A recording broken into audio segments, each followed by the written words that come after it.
Content Author lets you add content to existing communications like bills, statements, and contracts. To start, choose a communication and select Open. Now you see the communication design, which is populated with sample customer data. The areas highlighted in red show frames that you can edit. You can add or change content in these areas of the communication. Select Thumbnail View to see all the pages and all the editable areas in the communication. Select Page View to return to the communication view. The Applied Content area lists each of the editable frames. This frame already has content added to it.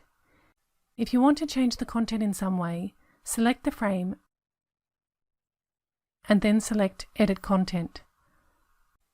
From here, you can add a text box, table, or image.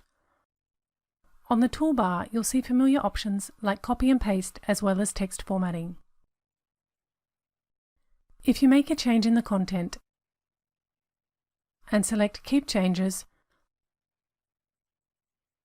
Content Author shows your changes in the Communications view.